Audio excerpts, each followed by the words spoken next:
My name's Zeo, and welcome once again to another Coffee with Zeo.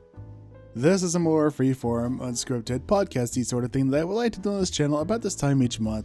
Here's where we discuss the current state of PSO2 NGS as well as let you know what else I've been up to. Not going to be much in the way of supporting visuals, so go ahead and throw this sucker on in the background while you go do dailies, household chores, or whatever.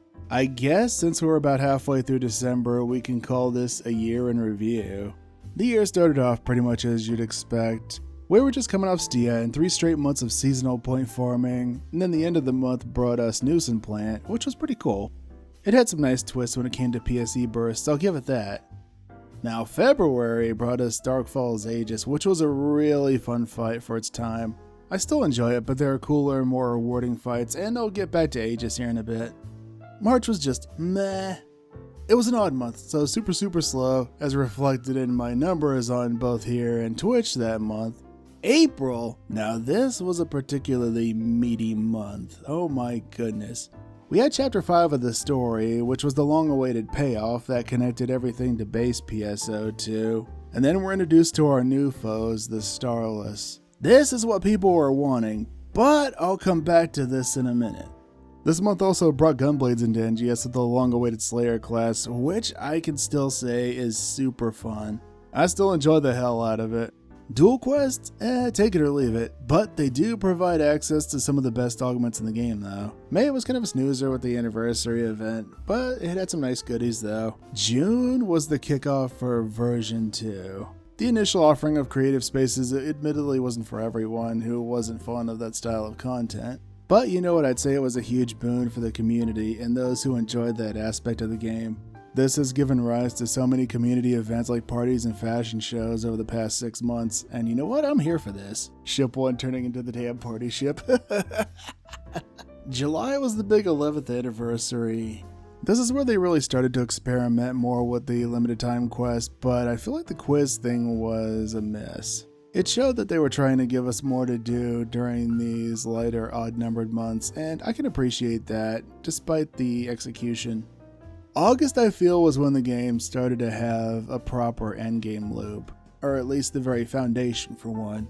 We got Dark Falls Solace, and then Lucille. Lucille was a nice way to get people laced up with gear and augments, and DFS was a nice, fun, challenging fight. October didn't give us much outside of high rank Retem, and November gave us the UQ version of DFS. Now, here we are at the month of December. We finally got that Tech Arts customization they promised us a couple headlines ago. I really like that this system isn't tied to RNG like add-on skills were. I really like how you can farm Lucille to get the materials you need for those things, as it gives a sense of progression. I do, however, wish they had more. Right now you only have 1 PA for each weapon that has them, and only fire, wind, and light techniques. These are some real game changers though, like Type 3 Swift Smash filling up your pursuit meter a hell of a lot faster. And then you have Type 2 Foley plus Wand Lovers plus Skip Beat.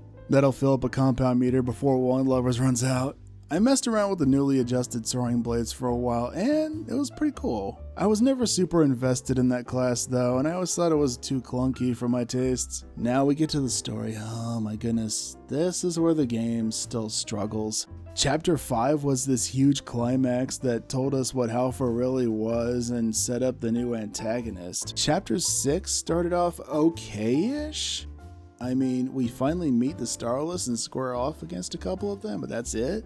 And then they start showing up in Retem too. They have yet to make their way to Kavaris or Stia. And then we have a Starless Dark Falls that just came from out of nowhere with literally no story build up. And then here we are in December with both a 4-man version and a UQ of that fight, and it's not addressed in the damn story? For an entity that supposedly killed 700 billion people back in the day? I just don't get any sense of urgency from these guys. Maybe this wasn't such a good narrative choice given how frequently they roll out story updates? And then we have Manon.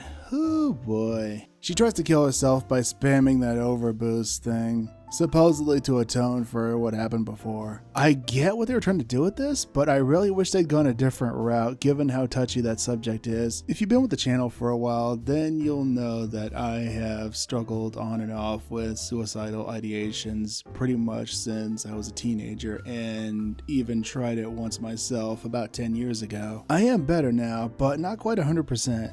I am more self-aware of certain things. With that being said, you'd think I'd be madder about this, but I'm not. If that's the path the writers chose, then more power to them. But what about these greater threats? What about Soulless? What about these Starless? Again, 700 billion people. Maybe if we were still dealing with platoons of Starless mooks in the other regions, this would be a bit more palatable. I hope they put out a materials book like they did for base PSO2 back in the day. Something with some juicy lore dumps, like how Alpha came to be, the first and second generation arcs, this, that, and the third.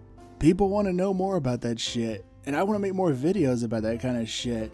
As someone who got their roots in this community from that aspect of the game, seeing NGS and their overall handling of this aspect is pretty goddamn irritating. But enough about that. Darkfall's Aegis Rank 2 is pretty fun. This makes DFS look like a walk in the park. I haven't beaten it yet, but I have gotten to the missile barrage phase a few times. I'll get that sumbitch soon enough. So what can you expect from this channel over the coming year? I'll still be covering PSO2 NGS, obviously. I'll still be doing these coffee videos and the headline breakdowns, as well as reading off goofy NGS reviews. But in between those, expect to see more non-Phantasy Star content. I know people have enjoyed the hell out of those retrospective videos, and I do plan on doing one for Final Fantasy VI. So what are you looking forward to this next year? You know how much I love chopping it up with you guys in the comment section and on the streams. Come on by and hang out sometime, we'd love to have you. Anyway, that's a wrap. I hope you have a blessed day. And remember, to thine own self be true. Until next time, farewell.